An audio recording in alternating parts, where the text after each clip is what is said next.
Know this. Introducing the original Blood Clot podcast, not players. Soothing semantic. Special dedication. All the way from New York. Boom. Yeah, man. SWOT semantic. Yeah, me know. Boom. Soothing semantic. Yeah, me know. Big ups to the man now. Soothing semantic.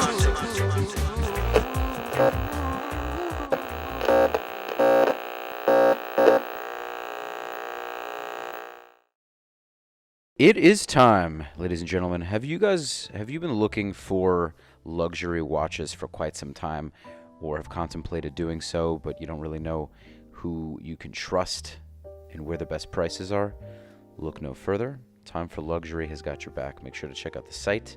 Some of the watches they sell include Patek Philippe, Rolex, AP, Cartier, Hublot, Richard Mille, and many others as well. Make sure to check them out. You will be very, very glad you did. Welcome to another episode of Soothing Semantics. I'm your host, Rafi Pinsky. Make sure to subscribe, like, share, follow both of us on Instagram. Marina, I'm going to post your socials. Today we have a realtor from Canada, Marina. I'm going to butcher this. Estatiadis.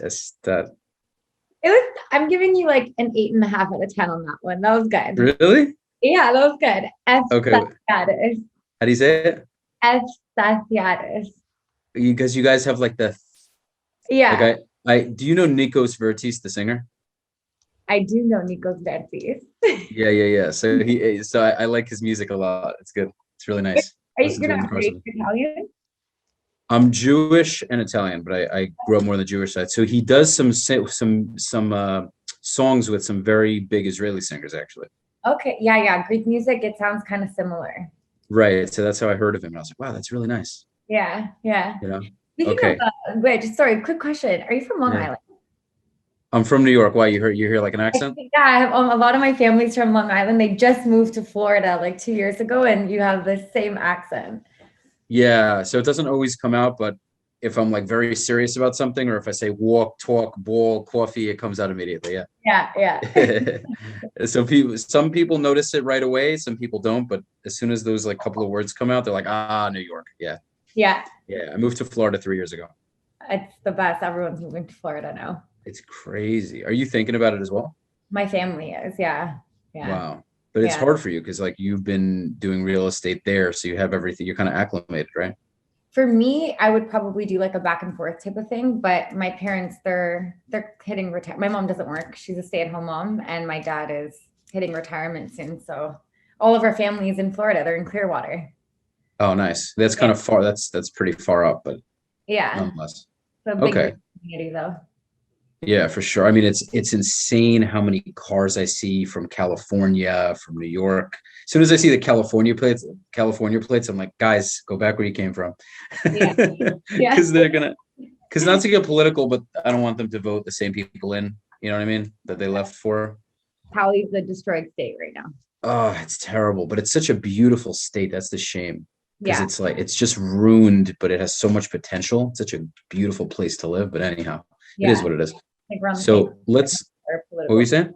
I think we're on the same page then when it comes to our political view. Yeah, and that's what I want to get into with you about Canada, because like all I hear about from Canadians that I know here and what I see occasionally on social media is just, it's like you guys are in prison, at least from what they portray in the news. It's bad. Right. Yeah. So let's go into it. First, let's kind of start off on how you got into real estate. You know, how long ago, when you started, how you got into it, what made you decide to do it. The floor is yours. Okay, so I got into real estate about 5.5 years ago. The reason why I got into it was because after I had finished college, I was doing a 9-to-5 job. I had a great job in product management, but I hated going into an office every single day at 9 o'clock and having to leave at 5. I'd finish my work quicker. I wouldn't have certain things to do at the time. So I was like, you know what? I can't do this. I don't want to cap on my income. I want to kind of be free. What they don't tell you is that you are working 24/7 though, when you become a real estate agent, but you're working for yourself and you love it. You're working for your clients and it's just a way different feeling. So I decided to get into real estate and I haven't looked back since. Awesome. Yeah. Awesome. I feel the same way. I was never a 9 to 5er. I was a waiter for many years. So we did like these quick 5 hour gigs. Yeah. I did that throughout high school and college. Yeah. And, and then like after my military experience, I finished and was doing like working with loans for a bit. Okay. And then when COVID hit, I switched out to real estate. But I completely hear you. I can't imagine having a capped salary. It's not. I don't know how anyone does it. I mean, maybe there's the doubt of the unknown because Yeah. you're guaranteed with that money It takes every. a certain individual, right, to be able to do a commission-based job. You're not getting you don't know what you're making every month. You don't know what Absolutely. you're making every year. Absolutely. But at the end of the day, you can only really fire yourself, and that's the beauty of it. Like no one can really, unless you do something insanely ridiculous, where Yeah. the office is like, oh, you got to go, But otherwise, Yeah. it was actually a realtor crazy. You've heard of the broke agent, right? I'm sure you've heard of it. Okay, like every realtor knows about it. So they made a post about this crazy realtor, and I think he's in California, who got a listing and he posted naked pictures of himself, but he blurred out like his parts. And I was like, dude, like That's I excessive. appreciate ballsiness and being brash, but that was just I would never be able to do that. It's So funny that you said that because my client sent me a picture of how inside a house, and it was a big teddy bear sitting at the kitchen table with a Coca-Cola. And I'm like, what are you sending me? Because she just sent the pictures, right? Not the actual listing. And she mhm. goes, this is someone's listing. I'm like, marketing worked. Do you see how you just sent it to me? Think about how many other people sent it to somebody that sent it to somebody. So I thought that was really creative. I'm But like, oh, that's that's smart. but there's no consequence in that. Like No, that's just that's different. But it was literally just a teddy bear and Coke. That's it. it was just a big white polar bear, like the polar bear, Uh-huh, and uh-huh. a Coca-Cola sitting at the kitchen island in a listing. Interesting. Because it's different. It catches your eye. That's smart. Yeah, she said she just bought a house. I don't even know. Like she was just looking, and she's like, "Look at what this person did." I'm like, "That's smart. I'm gonna use something like that for one of my That's next." great. Yeah, for sure. Yeah. Yeah, that's different. But like this guy, I don't know. I don't know if I'd give someone my listing if I knew they were going to do that. It's a pretty wild No, I decision. don't agree with that. But again, it's Yeah. California. Or like, look at what like the Right. They laws do are. whatever they want. It's a crazy. I mean, then again, Florida is like notorious for crazy shit happening. And by the way, you can curse on my podcast. It's totally fine if you want to. Okay. It's like totally free. Yeah. So I mean, Florida, especially up north, like you hear the craziest stories. Like it's known for that. I don't know if you know. But back to you. So from what I see are primarily residential. I don't know if you do commercial as well, but Yeah. what's the Canadian market been like since the start of COVID? So everything has basically just increased. It's actually insane. So 2021, Canada had a target to allow about 401,000 immigrants in. Okay, we met that target, and they are permanent residents now. So once they get their PR card, which is their permanent residency, they can actually apply for a mortgage. And a lot of them, like for instance, I have clients who came from India and they've been here for a year, and they're civil engineers, they're coming here to work, and they're buying properties. So we have just in 2021, 400,000 immigrants that came in. In 2022, we have another 400 coming in. In 2023, we have another 400 coming in. We are pretty much in such a shortage right now of housing that the prices, it's supply and demand, right? The average price in Toronto right now for a detached house is over $1 million. It's like 1.1 million. It's insane. What's with all the immigrants though? Because Canada's very lenient with that. Yeah, I don't know what, like, I don't know what it is. They're just letting so many people in, but like we don't have enough housing for like ourselves here. We're in such a shortage right now. I was reading an article with Scotiabank. They just actually released it, and I have it here. They were saying that basically Canada's population adjusted housing, we are the lowest in the G7. Like we have the lowest housing supply right now. Active listings in Toronto for freehold and condos and condo townhouses, we're looking at 1,800 active listings right now for Toronto. That's not a lot considering what our population is, right?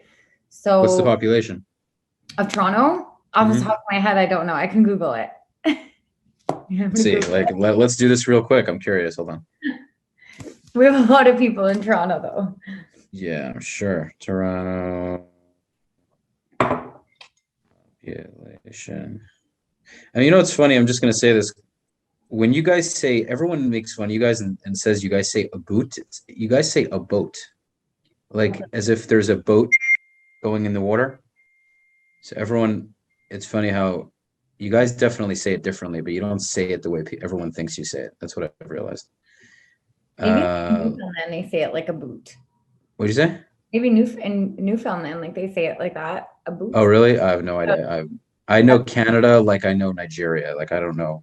I've been to I think Montreal when I was a kid, but Really? No. Okay. Well, you need to, not now because it sucks, but like you should come check out Toronto. I hear it's awesome. I mean, Drake thinks it's great, so it must be great. You know what I mean? It's like a mini New York City, like a third of New York. Well, New York also has its issues right now. What's weird? Okay, let's see. So as of 2017, it had 2.9. Okay, holy shit, 6.5 million. Oh no, that's wait, area Toronto and Ontario. Over 6.5 million people were living in the Toronto metropolitan area. Yeah. Yeah, and you have 1,800 active homes listings right now. That's including condos. I mean, there's a major shortage in South Florida too. Major shortage. It's very difficult. Yeah.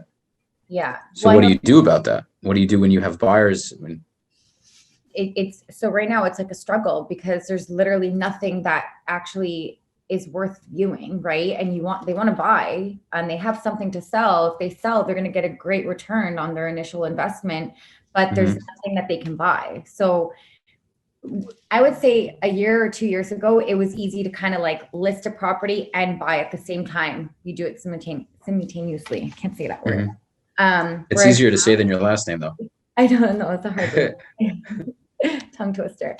But now it's like, no, sell your property, buy something first and then sell because you're guaranteed to sell it. It's going to sell.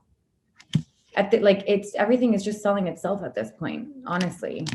Well, what do you tell them if say, I don't know, Bob, your seller wants to sell, he wants to sell for 3 million and he wants to upsize and I don't know, buy something for 3.5 with another bedroom and bathroom.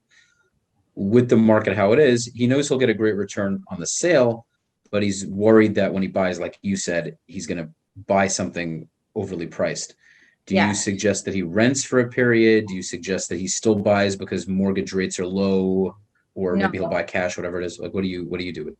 Well, okay. So speaking in the 3 million budget, that's a little bit of a different market. So for that, it's different. But if you're looking in like the 1 mil range or like the 800, anything from like 500 to like 1.52 mil, then I would say, yeah, don't sell first. Like, let's find you something first and then let's sell your property. I do not recommend renting for a year because you're going to be throwing away. Rental rates are so high right now too, right? Like you're looking for 1 bedroom in Toronto, you're looking at almost 2,000, 2,100. That's a 1 bedroom, 500 square foot condo. If you're looking to rent a house that's decent, you're looking at like around $3,000, right? So you're throwing away all that money for what? You could put that towards your mortgage payments. I think if you're selling high and you're buying high, you're balancing out. I don't think there's an issue with that. I think right now, though, and I also don't foresee a crash happening. Here's the thing. Though. If they're balancing out, that if I were a seller, I would say, well, doesn't that mean I'm breaking even? Well, the idea is if I want to upsize, then I guess that's not a problem. But if I'm trying to sell my property because I want to make a large return on investment, and then I'm buying for around the same price, then why not? If I don't really need to sell otherwise, if the size is fine and the square footage is fine and the neighborhood's great, and I'm not really making money on the sale when I buy, then why even bother? So I think that's where it's like so important to find the motivation to see if there's a real need versus, right? Yeah. What do you think? I can agree to that, but a lot of people do need to upsize, right? Because like you have all these people who are living in condos right now. They're living in 1 bedrooms as couples, let's say. But what if they're expecting or what if they're getting married? They're gonna have to upsize, right? So hopefully they bought at an earlier stage in their initial investment, like their ROI on their property obviously is greater than what they're buying at a higher rate for. But I don't know. It's all relative at the end of the day. Like it just is a matter of you have to work out your numbers and see what works, right? Okay. And in terms of when COVID, you were, I don't know how long you've been in real estate for, but how long have you been doing it for? I've been doing it for 5.5 years. Okay. So if you mentioned that, my apologies. I don't think I did. Okay. So, okay. So anyhow, 5 years. So when COVID started, we all had lockdowns. That's how, for a long period of time, but you guys forget about it. I mean, so when COVID happened, what did it do to your business? Like, how did you pivot? Did you do these, was everything kind of virtual? What did you do? Okay, so obviously open houses and stuff stopped, right? And there was a lot of virtual happening, but for me, I was very fortunate. Nothing really changed with my business. And I'll be honest, like last year was the best year I had in real estate. It was like, because a lot of people were trying to move out of the city and they were moving to like other regions like Durham, York, buying houses, townhouses. So higher price points as well, right? Because you're moving from condos to detached freehold. So it's been really, these last few years have been insane with work. It's awesome. Yeah. That's great. You mind talking numbers? You don't have to if you don't want to share it. Like what I've sold. Numbers, meaning like what you did in volume and things like that. If not, we can edit it out. But if you want to talk about it, that'd be cool. Just give people a picture. Okay, so my actual partner and I, we like in the month of November, we did 14 mil in numbers. That's pre-construction as well, though. Okay, that's just November. Like it's been busy. Pre-construction right now, insane. I personally think people who are looking to invest, they should pretty much get into pre-con. I think that's where you're going to be making the money. If you already have a property that you're living in, refinance it, pull out that equity that you've built in it. You're allowed to take up to 80%, okay, and reinvest that money, because realistically, you don't need to get a mortgage for another 3 years because you have to wait for the project to complete. And within those 3 years, with all the immigration that's going to be coming in, with all the plans that are around that project, obviously you have to pick your project wisely, right? And see what's going to be happening around it. But honestly, you're going to make money. Like, I personally did that this year. I bought pre-construction. Mm-hmm. And I bought in phase 2. I believe there's 3 more phases after mine. My partner bought in phase 1. He bought for 350. I bought at 600. Phase 2, a year later. We're launching the next one within the next year as well. I'm hoping that goes up because then I'll have an idea of how much I've already made. But yeah, by the time it's all done, if you're making anywhere from 150 to even 300K on a project, you just either sell after or you rent it out, refinance that again, and keep doing it. Mm-hmm. That's what I think. Yeah, that's amazing. Yeah. Okay, so I mean, what you're telling me is basically you've not only not suffered from COVID, but you've been able to thrive through it. Yeah, like I feel really so sad for the people whose businesses have been affected, and like business owners, restaurants are still closed. They've been closed I feel like they've been closed the whole year. Do you know what I mean? Whoa, hold on. COVID's been around for 2 years already. Since COVID started, the Toronto market has shut down these restaurants. Where do you go to eat? Yeah, so they've opened, they'll open for a couple of months. They allowed full capacity for a couple of months. And now again, everything's completely shut down. You can't go to a restaurant and eat unless it's on an outdoor patio. It's freezing. I don't know if you know how cold it is here, but my hands were like. You guys do Fahrenheit or Celsius? I don't even know. We do Celsius. I don't know how Celsius is, but your hands will fall off if you stand outside for an hour. Your fingers will fall. Yeah, it's Canada. Whatever the weather is, I know it's freezing over there. It's so cold. Yeah. I grew up in New York where it's almost as cold, and I'm done. I am done shoveling my car out of the snow with the shit on my tires and all that, and just when you have to experience, you still have to experience this when it's cold as shit and you finally get into your car before the heat is on. I mean, if you warm up the car, great, but on the off chance you don't warm up the car, you have that scream you do, but right when you get in, you know what I'm saying? Yeah. I'm happy I live in a condo. I park underground. I'm good. I get into my car. I'm perfect. Great. Oh, it's warm in there, in the garage? Yeah. You're underground. I mean, okay, but I mean, it's definitely going to be a lot warmer, but it won't necessarily be that warm It's unless it's. it's relatively warm. Well, considering I used to like live in a house and like I'd have to get in and like shovel my car, like you said, this is Oh like God. luxury for me right Right. I can't even deal. I don't know. I can't do it. now. But Yeah. right. So I mean, I can't even imagine how are masks still Yeah, required like anywhere you go? everywhere. Everywhere. You can't anyone you meet, you wear a mask. Gyms are closed, restaurants are Gyms closed. are still closed? Gyms are closed. They closed them again. Yeah. They had Oh just my closed everything God, man. the first week of January. Apparently they're opening everything back up now at 50% capacity end of the month. But I just don't get it. I don't understand. I don't know how you guys so you everyone has to like jog, work out at home, all that stuff. Yeah, basically. Even condo gyms are closed. Like our amenities are Oh closed. my God. Yeah. Yeah, you're very few, you definitely put in the work, so pat yourself on the back, but you're very fortunate that if you live in a prison like Canada, at Yeah. least you have your business is thriving. So that's it's a blessing because That's the thing that confuses me though too, right? So like our market is booming. It has been booming throughout the whole pandemic, okay? But you have people who are being laid off for work. You have people who are getting laid off and fired because they're not double vaccinated. So think about all of the unemployment that we've had. Like the service industry is a huge industry, right? Think about all the people who are getting laid off, who aren't working. Like I think that COVID pretty much affected like not I wouldn't say like lower income, but like higher income paying jobs, people who were working remotely to begin with. I don't think that they were affected during this. I think that they're the ones who are also kind of driving this market up right now, right?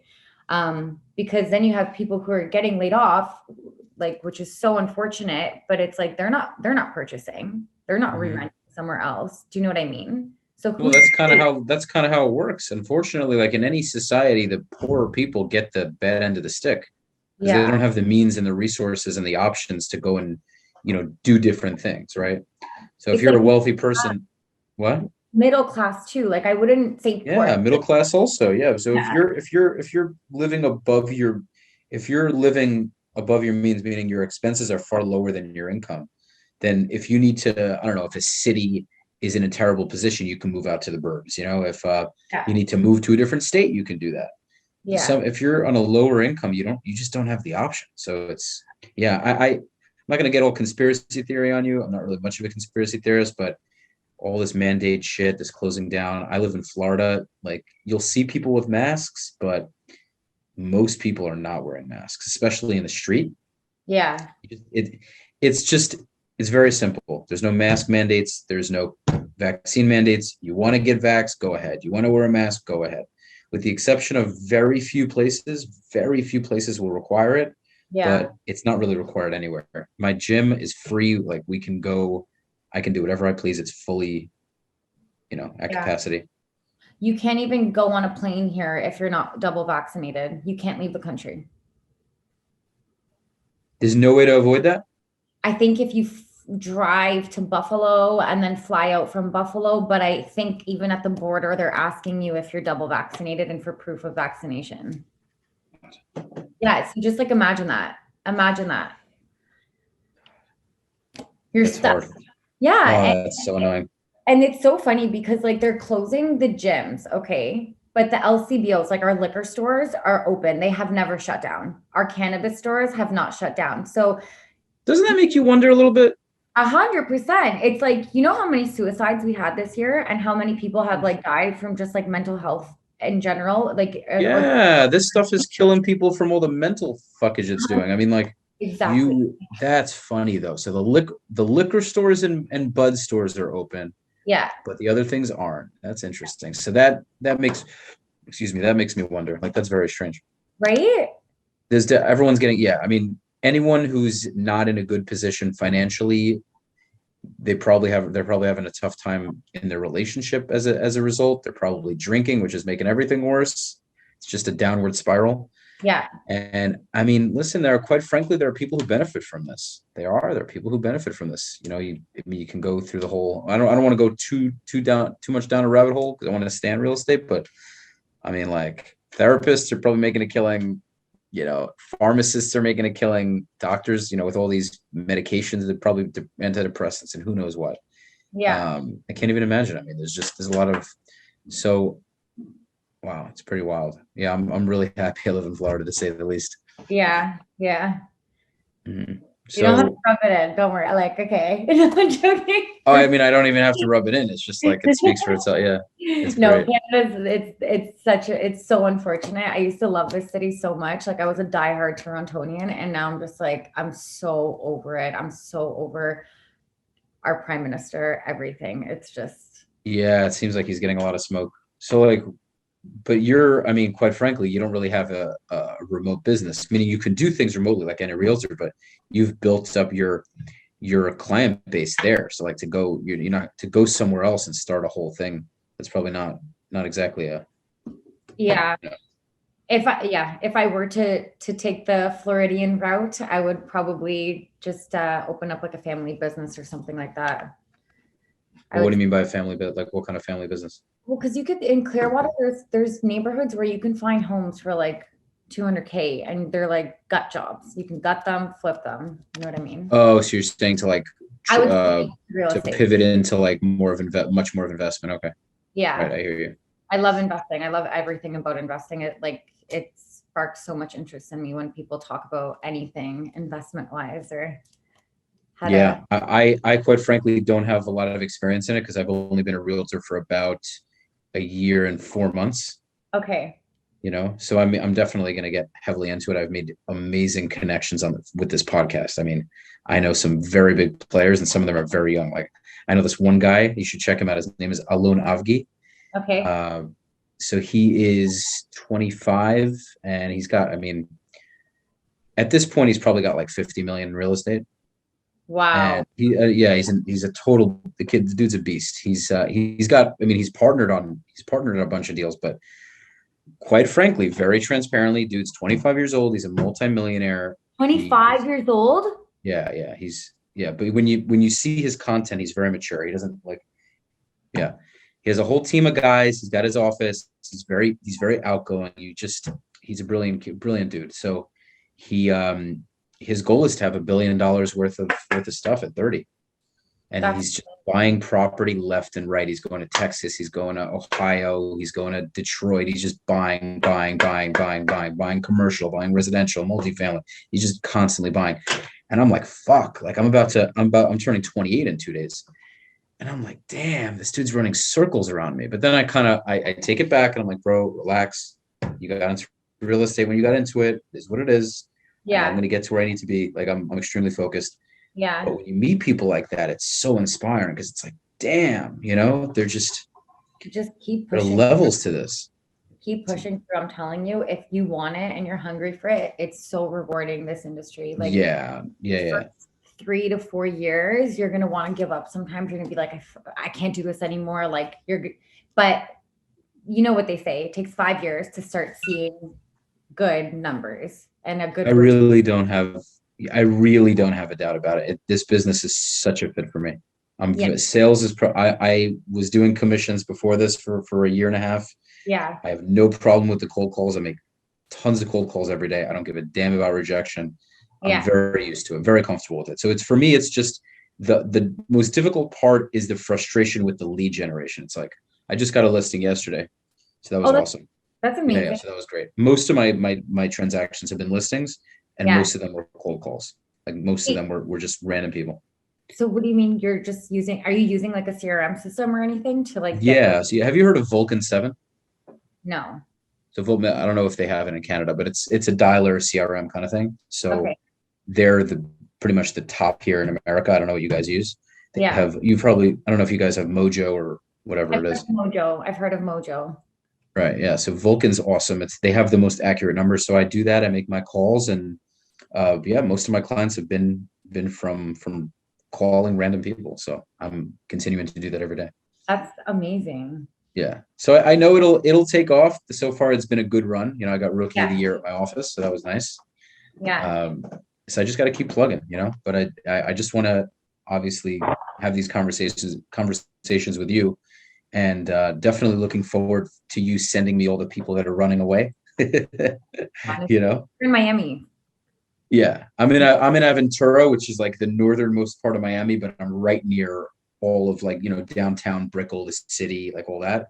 Okay. So I'm right in that area. Amazing.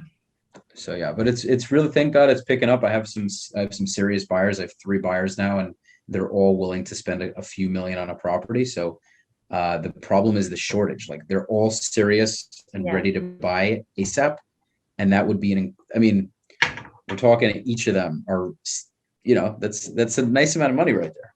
Yeah. But they're also they're good guys. Like, they're good people. They're not making me crazy. They're all reasonable. It's just that it isn't available. What they need is not available. So I know. you know, Trust me, I that's it. feel you on that. I have like my clients, I can't find them anything, like nothing. There's nothing, and anything that is currently listed, it's selling within a day. By the way, another thing to talk about for this, for buyers currently looking, if you're not going in firm and you're not pre-approved and you are putting conditions in on your offers, you don't stand a chance. You do not stand a chance in this market. Same here. It's the same way here. It's the same way here. That this we should make into a clip, that little bit, because it has to be stressed to people.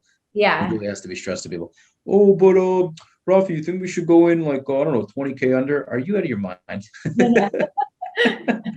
Do you know how many Canadians are coming to Florida? What do you mean?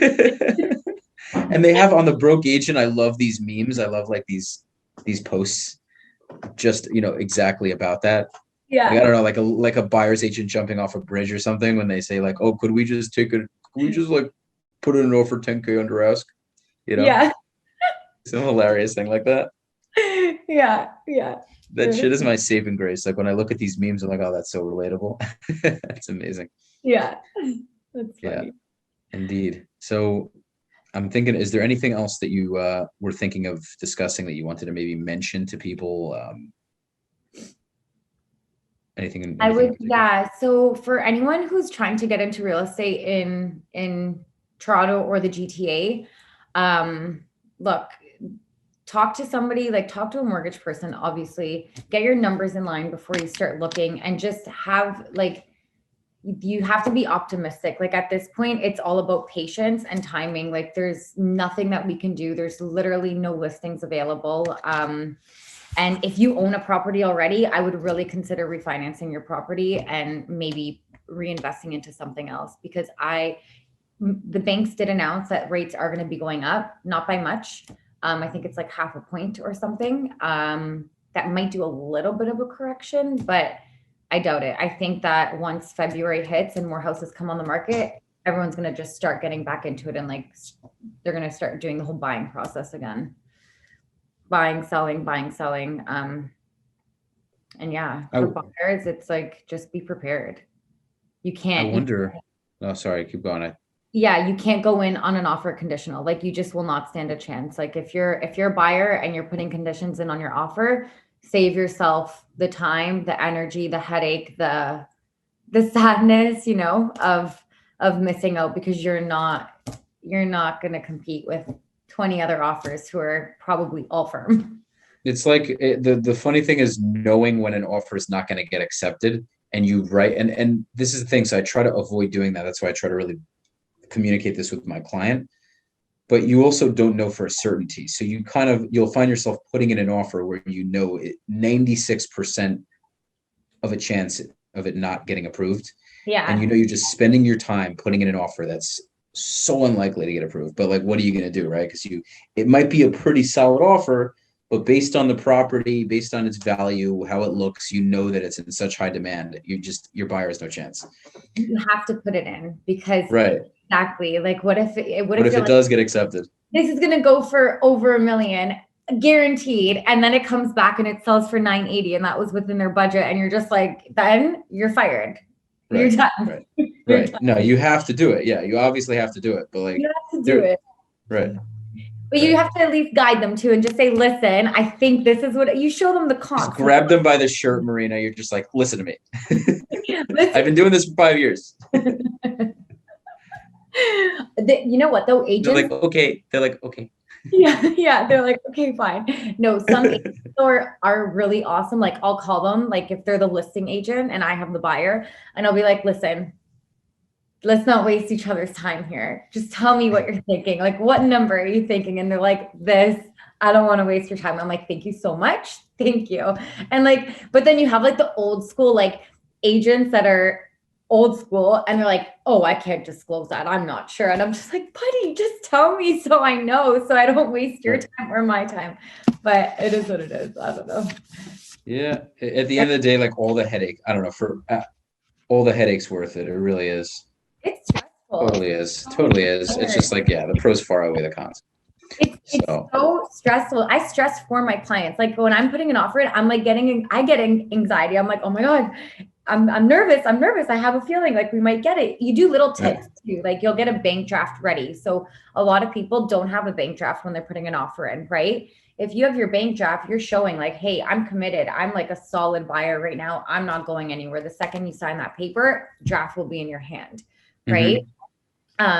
So you have to do, like, I do little things like that, or I'll write a letter with a picture of my clients, and I'll write a letter to the owner giving a reason as to why they love the home and like everything. It's like touching. Do you think that stuff really, really matters? Like a picture of their kid, like their cute kids and their golden retriever?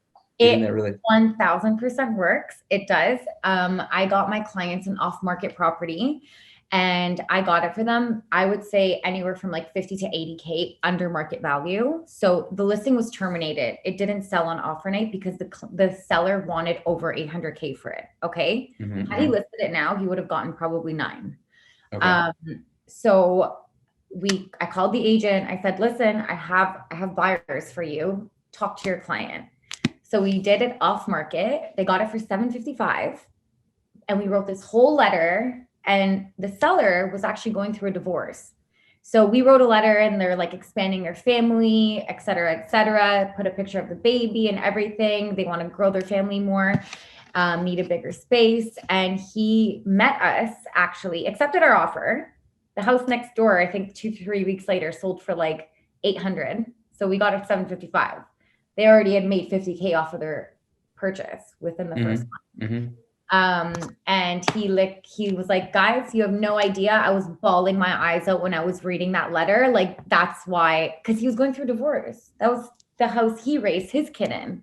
And they wrote a letter saying like, we want to raise our daughter in here. We could see her like, in a swing set in the backyard. We're currently living in a tiny condo, blah, blah, blah, blah. Anyways, it worked. Really?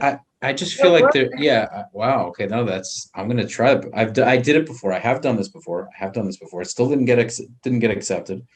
But, yeah, I mean, my client, my buddy's wife, I mean, she wrote up a whole thing about nursing and how, they're a young couple and they have 2 kids and they have two adorable girls. And like, they posted a picture with the 4 of them. And I was like, okay, I thought it was adorable, but at the end of the day, this seller wasn't about that. The seller was bottom line, give me the price I need. I don't think, it'll work on some people. Yeah. It's worked. Doesn't hurt. I could say definitely doesn't hurt. 2 times for sure it's worked. Like where the seller has been like, that was like such a touching letter. That's crazy though, but to give up a ton of money because of like an emotional connect, that's wild.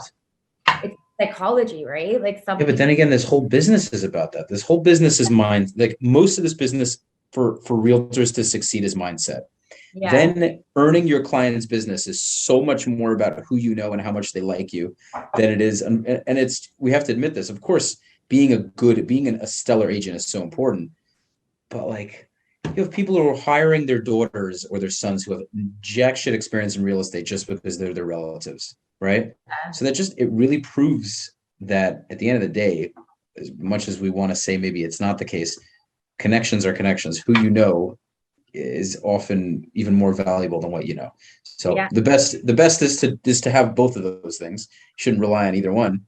But I mean, yeah, people when they know and trust you, they're going to pick you. I mean, that's what I've found. Yeah. I'm gonna make a little joke here, but Go Canadians ahead. are apparently a lot nicer than Americans. So maybe we have Yeah. a bit more of a heart when it comes to Yeah, I guess that's what it is. yeah. I guess that's what it is. Yeah, no, they seem yeah, you guys have like an overly nice stereotype, We do. We which is do. why you're welcoming everyone from all over the world. Come and live in prison with us. It's so wonderful. Come be in lockdown. It's cold as shit. Everything's closed. It's wonderful. Oh, great. Our And there's prime nothing available? Wow. It's like you guys have a perfect marketing plan for tourism. It's wonderful. That's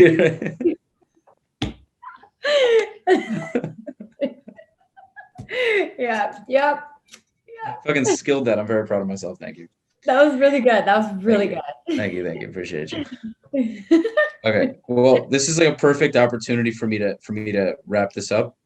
And I have to, I just got new microphones for my podcast when I do it in person. So I'm having this audio engineer come and like set it up perfectly. So they're coming in like 10 minutes. So I got to get home. Amazing.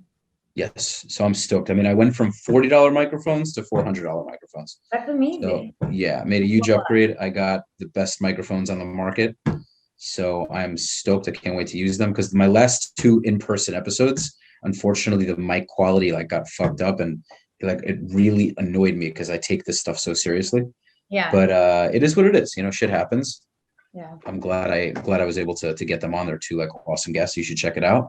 I got this the second to last episode, I got this architect. He's the biggest architect in South Florida. He's done work in countries all over the world, but he's designed some of the biggest projects in South Florida. So I mean, it's a huge accomplishment. I'm so happy that I was able to get him. That's Huge amazing. social media. He's got like 150,000 followers, and dude, I mean, dude's next level. And anyone who's anyone in Florida knows the guy. How are you meeting these people? I just DM them. I half the time, like I did with you, if I see somebody is of value, if they can bring value, I just reach out to them. Sometimes they don't respond right away, but it's also like a compound effect. Like the more people of notoriety or the more interesting people I get on, if I want to get some big name person and they go to my podcast and they see that I've got, he has that person and that, and he has that person too. It shows the value. What also more important than anything, like with success in anything, it's consistency. And the biggest pride I have of this podcast is, although it doesn't have a huge following, I never missed a week since I started. That's so amazing. I started in August of 2020. You're the 75th episode. You're the 75th guest. Never missed a week. I've been consistent ever since. And that's the most important non-negotiable for me. I have to have a guest every single week. That's amazing. So yeah. So although it still doesn't have it, it hasn't gotten huge yet. I know it will. It might take a couple of years. I'm ready to do that. If that's what it's going to take.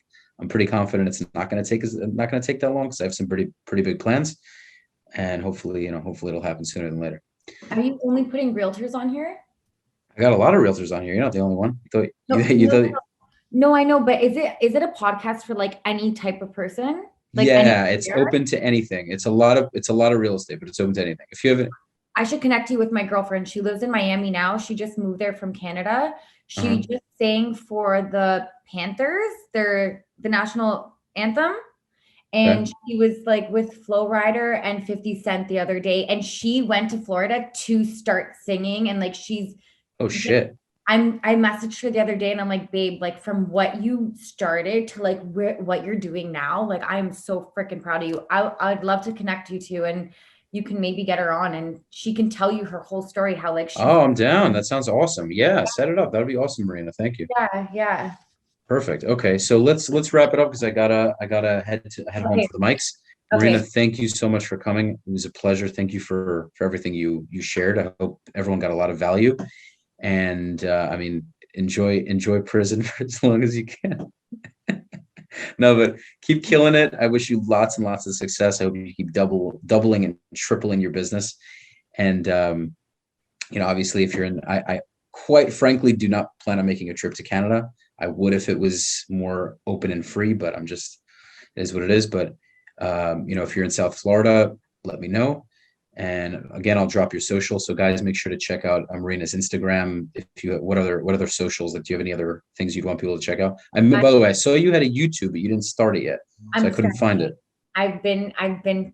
I'm kind of brainstorming right now. I don't know which direction I want to go in, but I am starting it. It's going to happen. It's happening soon. I just need to get on it and figure out what kind of content I want to create for people. So if you have any questions, happy to do whatever I can to help you out. Thank you. And yeah, so that is that. Thank you so much. And thanks. Yeah, thank you. Kill it. Absolutely. I might be in Miami in March, so I'll definitely try to connect. Sounds awesome. Awesome. Looking forward to the referrals. It was a pleasure. It was a great conversation. I had a great time. Okay. Talk to you. Bye. Bye.